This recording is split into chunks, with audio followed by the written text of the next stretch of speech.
안녕하십니까. 민법 및 민사특별법의 김영석 교수입니다. 이 입문과정은 말 그대로요, 민법의 기본 체계하고, 그리고 기본적으로 민법에서 주로 사용하고 있는 용어, 즉 법률 용어를 이해하자는 것입니다. 그래서 그 내용을 깊이 있게 공부하는 것은 기본 강의에서 다음 순환이죠. 거기서 상세하게 풀이하도록 하겠습니다. 이 과정은 여러분 입문과정이라는 그 특성 때문에 내용을 상세하게 설명하지 않을 것입니다.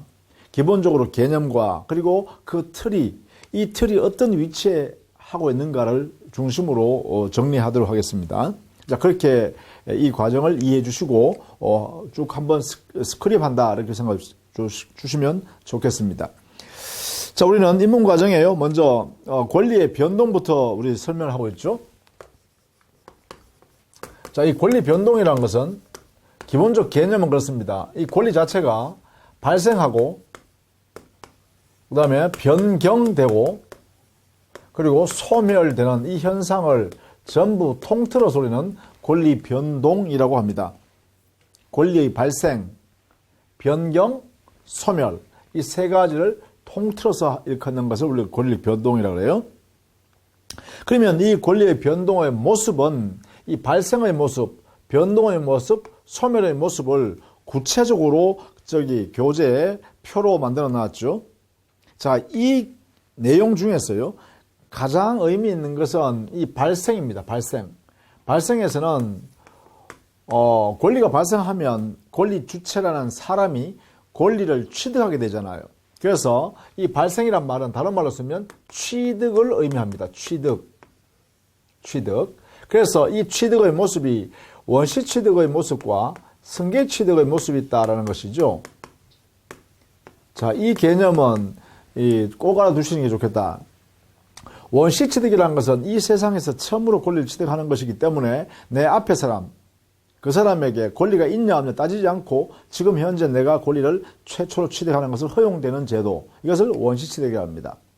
그에 반해서 승계 취득이라는 것은 반드시 내 앞에 사람이 권리를 가지고 있어야만 승계 취득이 가능합니다. 즉 뒤에 거래하는 사람이 권리를 취득할 수 있다 이 말이죠. 그래서 원시 취득과 승계 취득의 원리에서 권리 취득의 모습을 이렇게 나눈다라는 거예요. 이게 가장 기본적이고 가장 중요한 권리 발생 모습입니다. 자, 요거 정도는 꼭 알아두시고, 거기에 동그라미 2번에 보시면 일어났죠. 권리 변동의 원인은 했어요. 이 권리 변동이 일어나는 원인.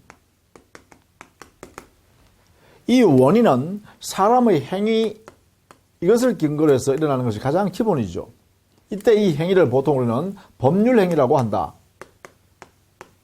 이 법률 행위는 앞으로 열심히 공부할 겁니다.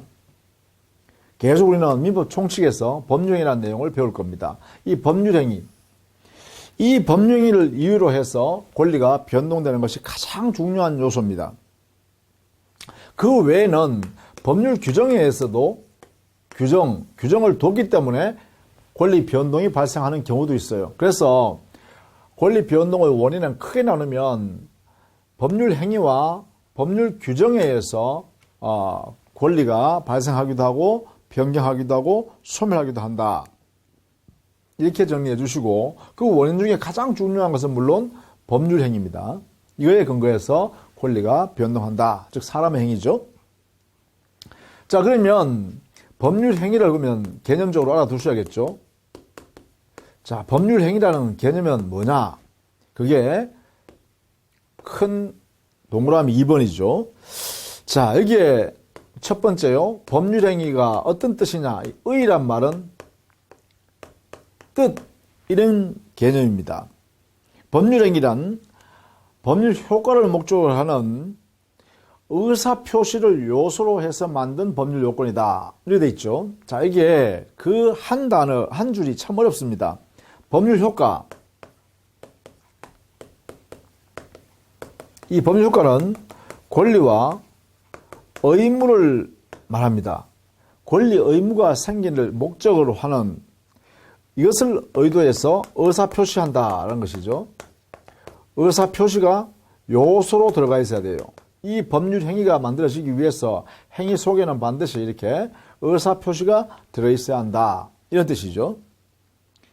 그래서 의사표시가 법률행위의 요소이다 이런 것이고, 이때 이 법률 행위라는 것은 의사표시가 들어있는 법률 요건에 해당된다 이렇게 해석합니다. 요소가 된다 이 말이죠. 요건이다 이렇게 되죠. 보통 이 법률 행위라는 이 행위는 예컨대 우리가 사회에서 매매 계약을 한다, 임대차 계약을 한다, 또 뭐 교환 계약을 한다, 이런 행위들이 전부 다 통틀어서 우리는 이렇게 할 때 법률 행위라고 한다. 민법에 인정되는 사람의 행위, 그리고 그 행위에 의해서 권리 의무가 이렇게 발생되고, 그 행위 속에는 당사자가 의사를 표시한다라는 요소가 들어가 있다는 거죠. 자, 이런 내용으로 구성된다는 것입니다. 자, 그러면 이 법률행위가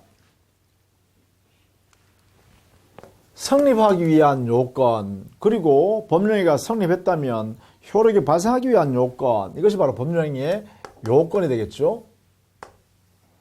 이 법률행위의 요건은 크게 두 가지가 있다는 것입니다. 즉, 성립하고 존재하기 위한 요건입니다. 이것을 우리는 성립요건이라고 그러죠.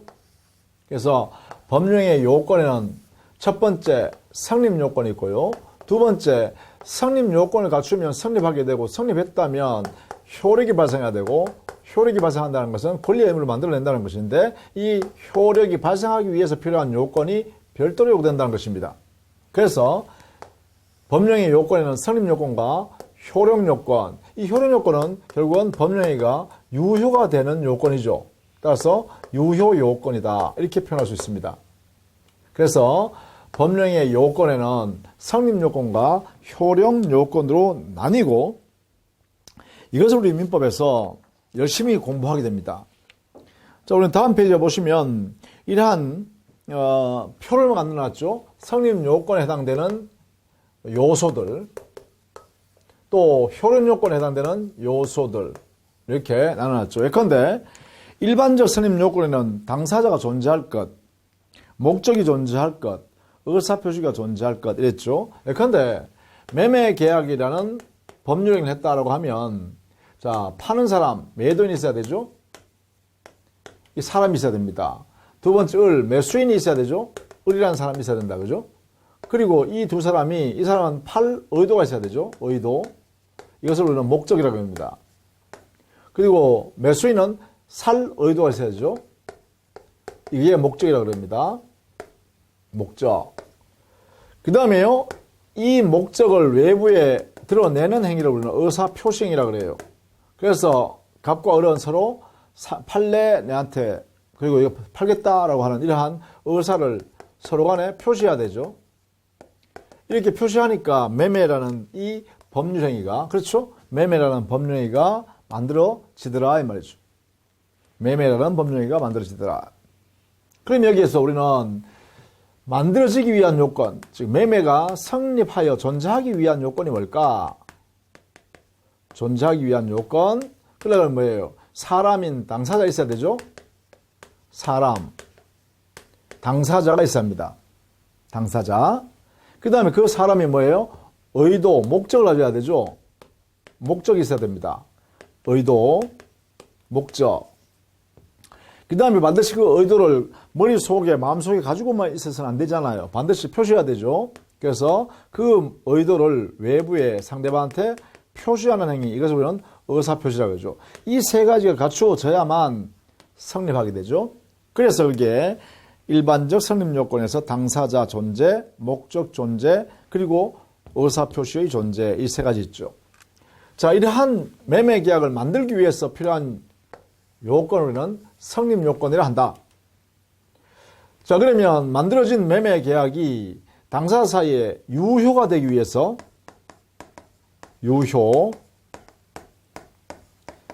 효력이 발생하기 위해서 필요한 게 뭘까? 이것은 민법의 학자들이 연구한 결과물입니다. 이것을 상세하게 만들어 놨죠.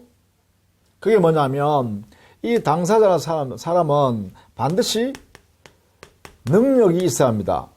그리고 이 목적 의도는 확정할 수 있어야 되고, 실현 가능해야 되고, 적법해야 되고, 그리고 사회적으로 용인될 수 있는 사회적 타당성을 갖추고 있는 목적이어야 합니다. 이 네 가지를 모두 갖추어야 그 목적이 유효한 법령을 만든다 이렇게 표현해요. 그리고 의사표시는 맞먹은 내부에 있는 의사와 외부에 표시하는 행위가 일치되도록 이렇게 일치되도록 하여야 하고, 그것뿐만 아니라 외부로부터 사기나 강박이 없는 상태에서 의사표시가 이루어져야 한다. 없어야 합니다. 사기나 강박이라는 이 하자죠. 이게 보통 우리는 하자라고 합니다. 하자가 없을 때 드디어 의사표시가 유효가 되고, 유효가 되니까 법령이도 유효다 해야 되겠죠. 그러면 여기에 있는 능력을 갖추고 확정할 수 있고 가능하며 적법하여야 하고 사회적 타당성이 있을 때, 그리고 의사표시는 일치하고 외부에 사기나 강박을 당하지 않고 이루어졌다면 이때 드디어 뭐가 된다? 이때 드디어 유효한 행위다 이렇게 표현한다는 거죠. 이렇게. 그러면 이 요건을 모두 우리는 효력 요건이다 이렇게 하겠죠. 유효가 되기 위한 요건 이렇게 되겠죠. 자, 유효가 되기 위한 요건 여기에 있는 7가지입니다. 능력을 갖출 것, 목적은 확정, 가능, 적법, 사회적 타당성이 있을 것, 그리고 의사표시는 의사와 표시행위가 일치하고 외부로부터 사기나 강박이 없는 상태에서 이루어질 것. 이렇게 이루어지면 일반적으로 그 이 매매계약이 유효할 수 있다는 거죠. 즉 갑이나 을이라는 사람은 능력을 갖추는 상태여야 되고, 그리고 여기에 있는 이 목적, 그죠? 이 목적은 확정할 수 있어야 되고, 실현 가능해야 되고, 적법해야 되고, 그리고 사회적으로 허용될 수 있는 사회적 타당성을 갖추고 있는 목적이어야 한다. 그리고 의사표시는 갑이 마음속에 먹은 의사를 그대로 표시해야 되고, 을이 자기 마음속에 먹은 의사를 외부에 그대로 일치되도록 표시해야 된다는 거죠. 그리고 갑과 을 사이에 서로 간에 누구로부터 사기나 강박을 당하지 않고 자유롭게 이렇게 의사표시를 하였어야겠죠. 그러면 이 매매계약은 이렇게 유효한 요건을 갖췄다 해서 유효란 말은 당사자가 원하는 대로 권리와 의무가 발생한다 이런 뜻이겠죠. 이게 유효입니다. 이게. 자, 이것이 이제 일반적 효력 요건이라고 그러죠. 자, 그것을 우리는 기본적으로 꼭 알아두셔야겠다. 여기에 있는 당사자, 목적, 의사표시가 존재해야 한다는 것은 이거는 성립요건이라 하고, 그 다음에 그 각각의 요소에 일정한 다른 요소를 이렇게 갖추었을 때 유효가 된다라고 해서 효력요건을 갖춘다 이렇게 표현한다. 그죠? 자, 요 두 가지를 최소한 구별할 수 있어야겠습니다. 이렇게. 이 세 가지는 성립요건에 해당된다라고 해야 될 것이고, 여기에 있는 7가지는 이것은 효력요건, 유효요건에 해당된다. 이렇게 해석해야 된다는 거죠. 자, 그 다음에 법령의 종류죠. 법령의 종류는 의사표시, 법령에는 반드시 의사표시가 들어가 있어야 된다겠죠. 여기에요. 의사표시가 반드시 들어가 있는 요소였습니다. 그래서 이 의사표시의 개수를 가지고 단독행위, 합동행위, 계약 이렇게 나눠요. 단독행위는 이 의사표시가 한 개를 가지고서 법령이 만들어져 있다라고 할 때 이것을 그 법령 이름을 단독행위라고 그래요. 그런데 의사표시가 2개 이상이다라고 하면 계약이 되거나 또는 합동해야 되는데, 이 계약은 의사표시 2개가 서로 마주보고 있는 거죠. 즉 교환적이고 대향적이죠. 그런데 합동행위는 의사표시의 방향이 같은 방향이에요. 이렇게 같이 목적을 달성하려고 같이 모여드는 그러한 의사표시란 거죠. 그래서 구심적이다 또는 평행적이다 이렇게 표현해요. 그래서 의사표시의 개수와 방향을 가지고 우리는 법령의 종류를 단독행위, 계약, 합동행위 이렇게 나눈다. 단독행위는 의사표시 1개, 계약은 합동행위는 모두 의사표시가 2개 이상, 그렇죠? 2개 이상 되어 있습니다. 그 방향은 의사표시가 서로 마주보는 대향적, 대립적, 교환적 방향이죠. 그런데 합동행위는 의사표시가 두 개 이상이 서로 같은 방향으로 모이니까 부심적, 그리고 평행하니까 평행적 이렇게 표현합니다. 자, 개념을 알아두시기 바랍니다. 단도행위, 계약, 합동행위. 이게 가장 기본적인 개념이다 라는 것입니다. 물론 거기에 보시면 의무부담행위와 처분행위도 있다, 그죠? 여기에 보면 의무부담행위와 이 의무부담행위를 다른 말로는 채권행위라고도 해요. 이렇게 이거와 처분행위가 있다. 법령행위가 두 가지가 있다. 이렇게 나누면 이것은 어떻게 나누는 거냐면 이행의 문제가 남는가,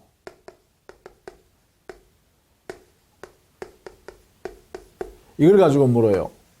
즉, 이 행위로부터 행위를 하고 나면 이행해야 할 거리가 남아있는가, 여기에 관한 내용으로 의무부담 행위는 이 행위로부터 이행의 부담을 남긴다. 이행할 거리가 남아있습니다. 이행할 부담을 남긴다.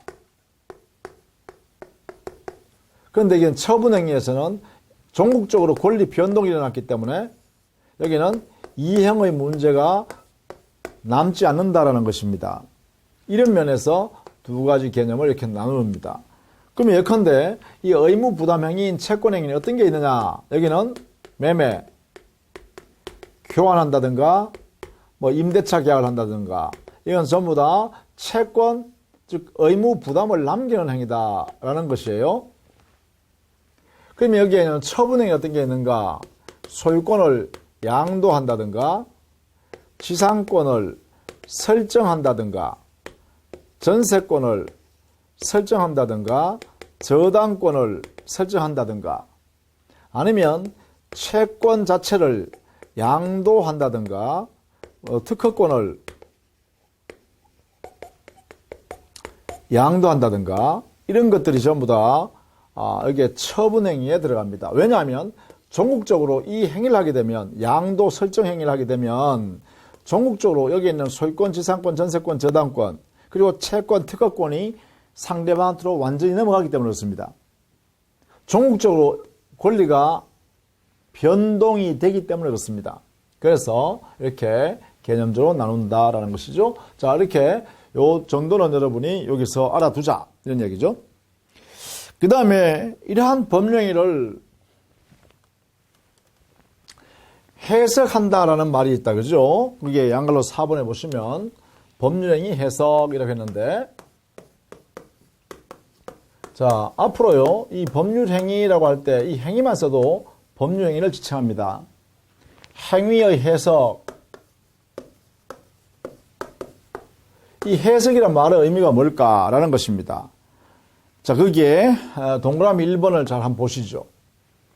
법률행위 해석이란 것은 자, 행위를 해 놓았는데 그 행위의 내용, 즉 행위를 하게 된 목적이 어떤 내용의 목적인지 불분명하거나 또는 두 개 이상으로 이렇게 해석이 될 때 하나의 법령에는 하나의 목적이 있을 거란 말이죠. 그 목적을 확정할 수 없을 때입니다. 불분명하기 때문에. 그때 그 법령을 해석해야 한다. 그래서 그 해석을 통해서 결국은 당사자의 목적 또는 의도 또는 내용, 법령의 내용, 이 목적을 확정하는 방법입니다. 그것이 바로 법령의 해석이라 그래요. 도대체 당사자 의도가 무엇인지 그 내용이 어떤 것인지가 불분명할 때 이것을 해석이라는 방법을 통해서 확정하는 것이에요. 이것을 확정하는 것을 우리는 건다. 이 확정하는 것은 법적으로 평가해야겠죠. 법적 평가를 통해서 해석해야 돼요. 그럼 평가의 대상은 뭘까? 평가의 대상은 그래요. 바로 표시 행위를 가지고 기본적으로 객체가 되겠죠. 자, 확정의 방법은 법적 평가를 통해서 객관적 의미를 밝혀내면 됩니다. 객관적 의미를 통해서 밝혀내면 이 사람은 이런 목적을 가지고 이 거래행위라는 법령행위를 했구나. 이렇게 해석하는 것이죠. 이때 그 해석하려고 그러면 그 사람의 내면에 들어가 볼 수 없으니까 결국은 밖에서 인식할 수 있는 표시행위, 이것을 가지고 해석합니다. 그래서 해석의 대상 또는 객체, 해석의 대상 또는 객체는 바로 표시행위다. 이렇게 해석할 수 있겠죠. 물론 이렇게 이 법령행위를 해석을 한다는 것은 의사표시 안에 있는 표시행위를 해석하기 때문에 이것은 법령행위 해석은 곧 의사표시를 해석하는 것과 같습니다. 같다. 이렇게 해석하는 것이죠. 자, 그 다음에 동그라미 2번에는요, 이 해석하는 방법인데요. 구체적으로 해석하는 방법은 우리가 나중에 배울 겁니다. 구체적으로 그 방법에는 3가지가 있다. 자연적 해석하는 방법, 규범적 해석하는 방법, 그리고 보충적 해석하는 방법이 있다. 해석 방법이요. 자연적이란 것은 기본적으로 표의자, 자, 말하는 사람을 표의자라고 그러죠. 자기의 의사를 표시하는 사람을 표의자라고 그래요. 이 표의자가 자기 마음속에 있는 의사가 무엇인가를 탐구하는 방법이 자연적 해석이에요. 그래서 이거는 표의자 중심으로 해석하는 거죠. 표의자 입장에서 그 사람의 의도를 파악하는 것을 우리는 자연적 해석이라 합니다. 만약에 표의자 입장에서 해석을 해봤는데도 그 표의자의 진위를 알 수 없다면 그때는 2번째 단계로 규범적 해석을 하게 됩니다. 이 규범적 해석은 표시 행위를 받은 상대방 입장에서 해석하는 거죠. 상대방 입장에서 해석하는 것을 우리는 규범적 해석이라 합니다. 그래서 이 규범적 해석은 상대방 입장에서 이 표시 행위를 가지고 해석하는 것이기 때문에 표시상에 나타나 있는 의사를 그 사람의 의사라고 해석합니다. 표시상의 의사, 이 의사는 효과 의사라고 그러죠. 보통 이 의사는 효과 의사. 그래서 표시상의 효과 의사를 그 사람의 의사로 밝혀내는 것이죠. 그 다음에 규범적 해석조차도 할 수 없다. 그 말은 곧 표시행위 자체도 존재하지 않기 때문에 이것도 공백이 있다라고 할 때입니다. 공백.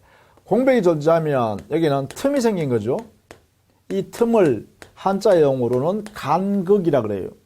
이 틈이 생겼을 때, 공백이 생겼을 때 이 공백을 보충해 넣기 위해서 하는 해석을 우리는 보충적 해석이라고 해요. 이 보충적 해석은 상대방 입장에서 하는 게 아니라 제3자 입장에서 가장 객관적 지위에 있는 제3자 입장에서 보충해 넣는 거예요. 아마도 이런 의도를 가지고 거래했겠지라고 그 공백을 메꿔 넣는 것입니다. 그러다 보니까 이 공백을 메꿔 넣는 것은 바로 가상적 의사를 그 사람의 의사라고 해석하는 거죠. 가상적 효과서겠죠. 그죠? 이것을 여기다가 보충해 넣는 해석이 바로 보충적 해석 방법이라고 그래요. 이렇게 해석하는 방법이 이런 3가지 방법을 가지고 하는데 이것도 순서가 이렇습니다. 자연적 해석이 안 되면 규범적 해석으로, 규범적 해석이 안 되면 보충적 해석으로 이렇게 해석해 나간다는 것이죠. 물론 이렇게 해석할 때는 해석의 기준이 있겠죠. 그 기준은 먼저요, 당사자 목적에 따라서 해석하는 것이 대원칙입니다. 목적에 따라서 해석해야 된다. 그래서 목적이 제일 첫 번째 기준이 됩니다. 만약에 그 목적을 존재하지 않는다라고 하면 그때는 사실은 관습, 그 두 사람 사이에 관행적으로 지금까지 해왔던 관습이 있으면 그 관습대로 해석하자. 그걸 기준으로 삼습니다. 2번째 기준이죠. 그런데 사실은 관습조차 없다면 그때는 우리 민법에 임의 법규를 가지고 해석의 기준으로 삼습니다. 임의 법규조차 없다면 그때는 신의성실의 원칙, 그걸 줄여서 우리는 신의칙이라고 하는데 상대방을 서로 배려하면서 가장 합리적으로 해석에 들어간다. 이걸 우리는 가장 합리적으로 해석하는 것을 뭐하냐? 신의칙이라고 합니다. 상대방을 배려하면서 그 내용을 해석해 나가는 것을 우리는 신의칙이다. 이렇게 해요. 그래서 이 해석의 기준도 이런 순서대로 앞에 게 없을 때 이렇게 뒤에 것을 적용해 가면서 해석해 나간다라는 것이죠. 자, 이렇게 해석 기준, 이런 내용으로 합니다. 그래서 해석 방법과 해석 기준을 우리가 실제로 이제 법률행위 해석의 파트에 가면 상세하게 그 내용을 우리가 배우게 됩니다. 일단 이 법률행위 해석이란 것은 법률행위의 의도를 확정하는 거다. 이걸 꼭 알아두셔야 돼요. 당사자가 어떤 의도로 이러한 법률행위 했을까를 확정하는 것이 바로 법률행위 해석이다. 이렇게 정리를 해 두시면 되겠습니다. 자, 그 다음에 의사표시죠. 자, 법률행위의 가장 기본적 요소, 가장 중요한 요소, 그렇죠? 법률행위를 만들려고 그러면 반드시 들어가야 될 요소가 있었죠. 요소 중에서도 필수 불가결, 필수 요소, 없어서는 안 될 요소, 이게 바로 뭐예요? 이게 바로 의사표시입니다.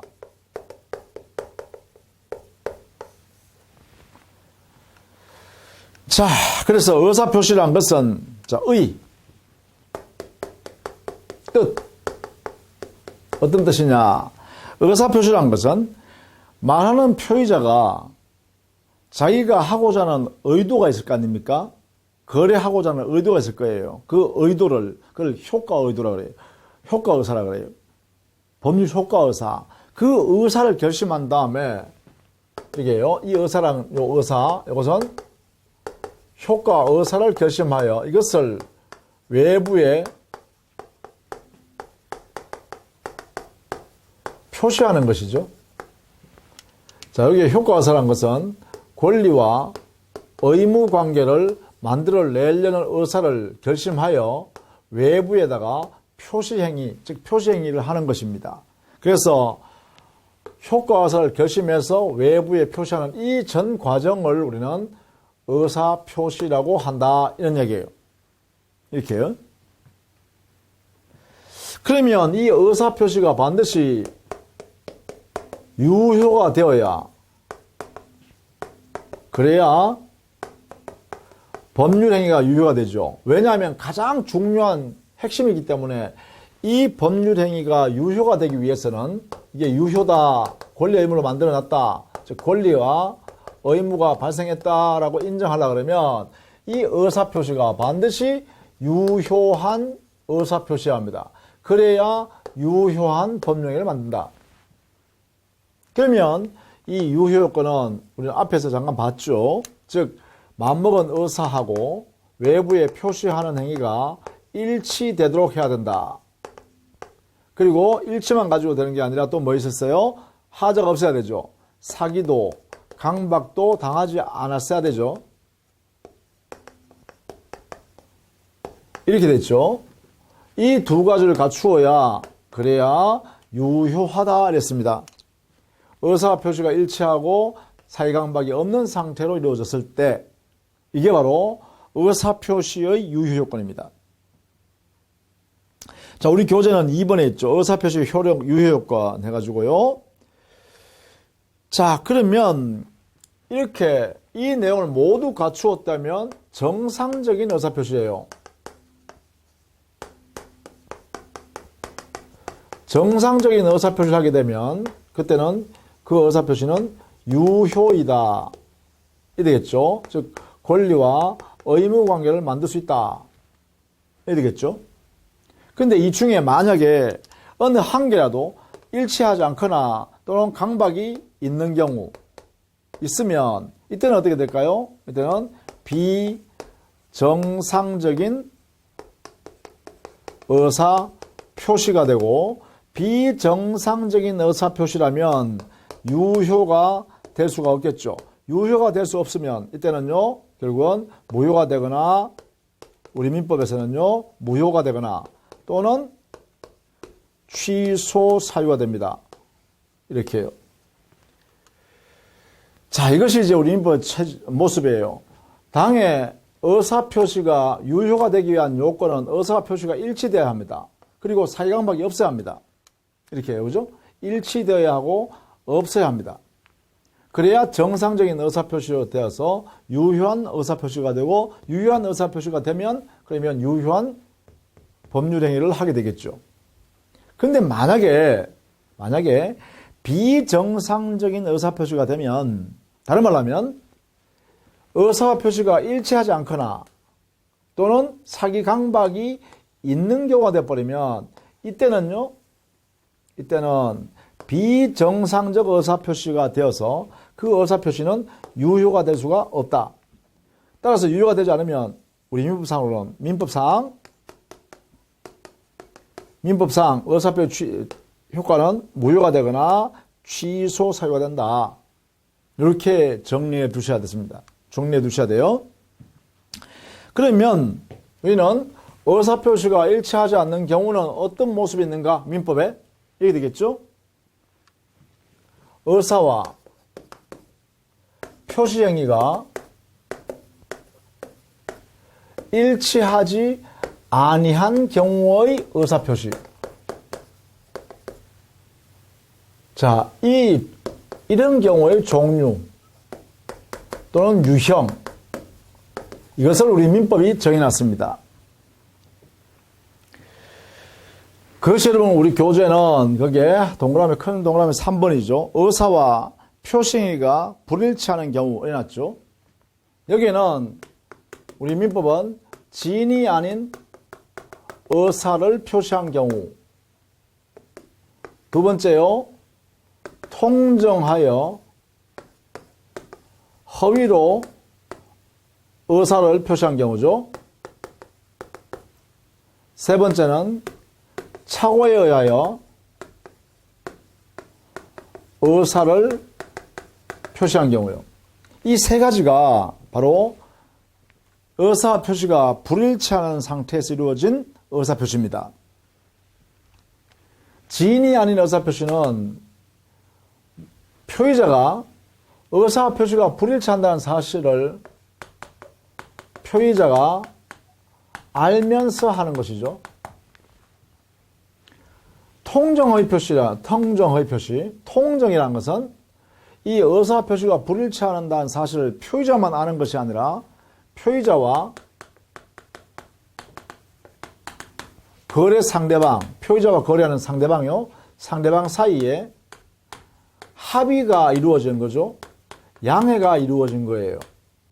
이렇게. 다른 말로 하면 이 합의 양해했다는 것은 둘이가 짜고 한 거죠. 짜고서 했다라는 뜻입니다.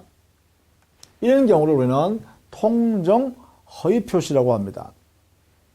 이렇게요.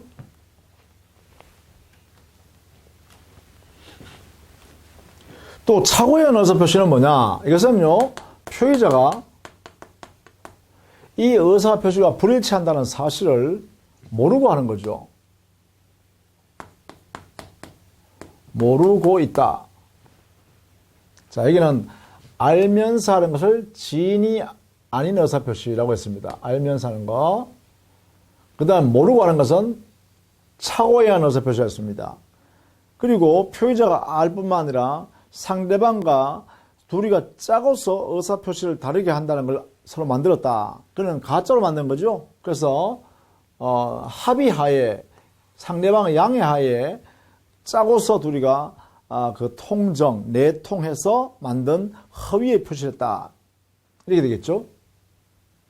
자, 이 세 가지가 바로 의사와 표시가 불일치하는 경우입니다.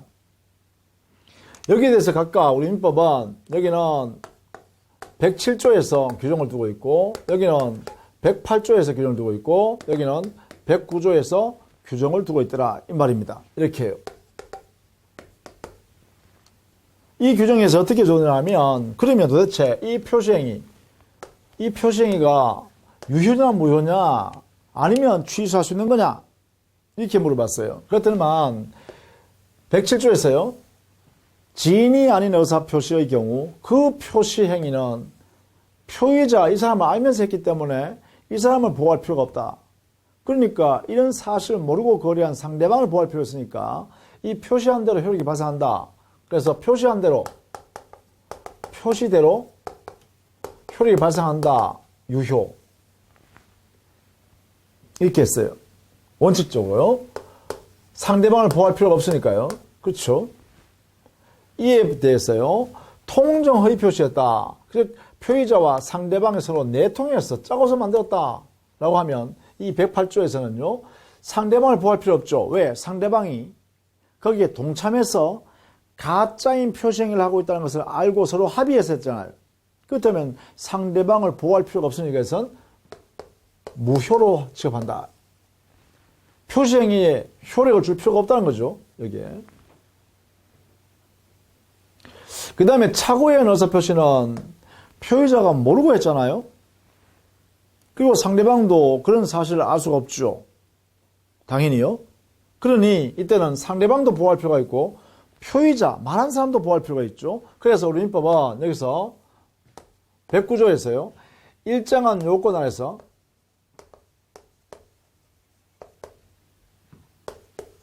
갖추면 표의자는 자기의 의사표시를 어떻게 한다? 취소할 수 있다. 이렇게 만들어놨어요. 이렇게 만들었어요. 일정한 요건을 갖추게 되면 취소할 수 있도록 하겠다. 이것이 이제 우리 민법 의사표시가 불일치하는 경우에 그 내용을 해결하는 방법입니다. 표시 행위에 대해서 어떤 유효를 줄 것이냐, 효력을 발생할 거냐, 아니면 무효할 거냐, 아니면 취소할 거냐. 그래요. 진의한 의사표시, 표시행위는 민법 107조가 원칙으로 유효로 했습니다. 상대방을 보호할 필요 없기 때문에. 상대방을 보호해야 되니까. 표의자를 보호할 필요 없으니까.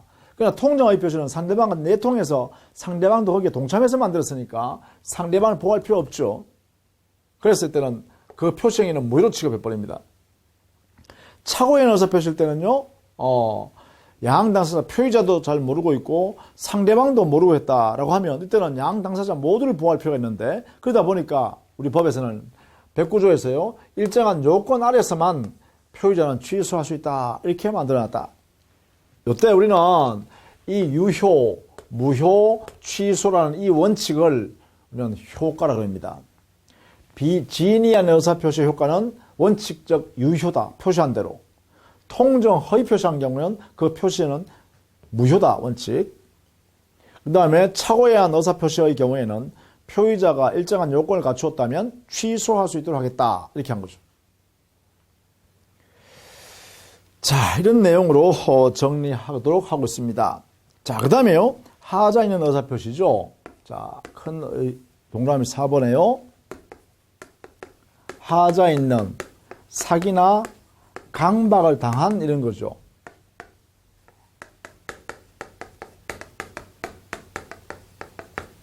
하자 있는 의사표시는 우리 민법이요.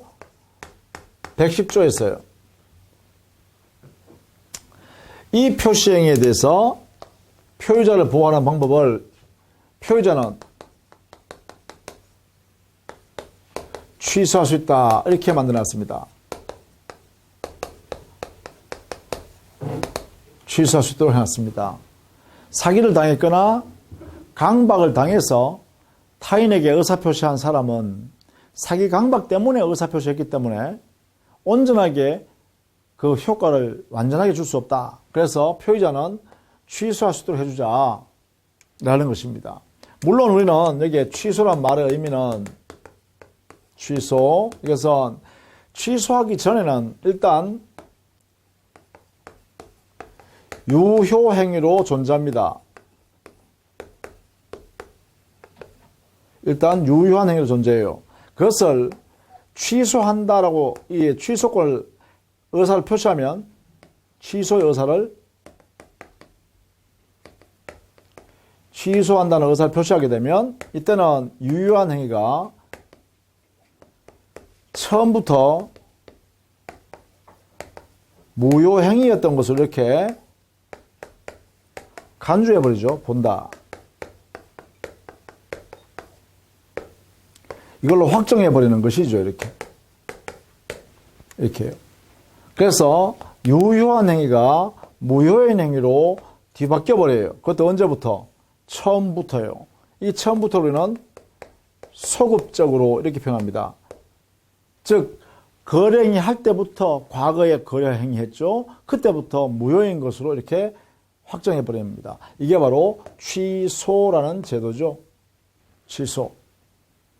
취소의 의미는 항상 우리 민법은 이렇게 해석합니다. 언제나 간주하는 제도이기 때문에 확정해버린다. 자, 이렇게 의사표시에 비정상적 의사표시의 네 가지 형태, 진이 아닌 의사표시, 통정의 표시, 착오되는 의사표시, 사이강박에 의한 하자 있는 의사표시. 여기에 각각 우리 효과는 표시한 대로 원칙은 유효, 무효, 그리고 취소할 수 있는 경우, 취소할 수 있는 경우. 이렇게 우리 민법은 정했다라는 것이죠. 이것을 우리 교재는 6페이지에 가시면 그 모습을 정리해 두었습니다. 거기에 비정상적 의사표시의 정리해서 표로 이렇게 만들어 놨죠. 이 전체를 한번 정리를 해 두시면 되겠다라는 것입니다.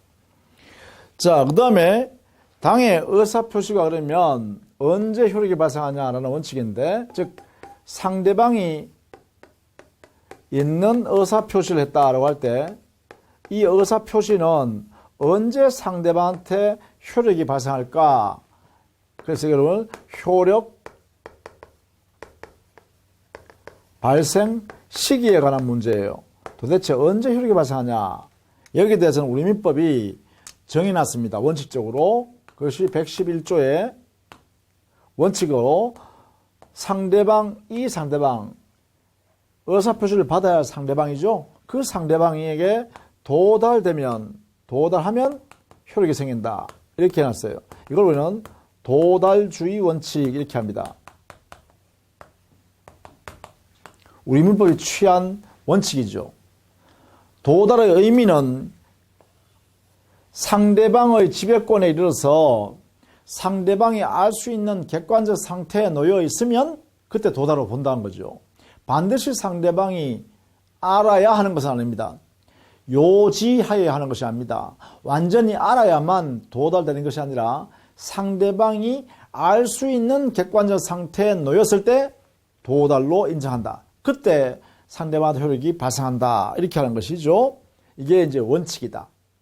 물론 예외적으로 발송하면 효력이 발생하는 경우도 있습니다. 발신주의가 있긴 하죠. 그것은 우리 나중에 우리 교재에서 살펴보도록 하겠습니다. 자, 이렇게 했어요. 기본적으로 의사표시는 어떻게 하는 것이고, 또 그 의사표시는 법령에와 어떤 관계로 만들어지는 것이고, 그리고 의사표시의 비정상적 의사표시 네 가지 모습은, 그리고 그 네 가지 모습에 따라서 우리 민법은 어떤 효과를 원칙적으로 부여하는지, 그리고 그 상대방인 의사표시라면 그 상대방한테 언제 그 의사표시 효력이 발생하는지, 즉 도달주의죠. 이런 것들을 간단하게 살펴봤습니다. 자, 다음 시간에는요, 대리제도부터 정리하도록 하겠습니다. 수고 많으셨습니다.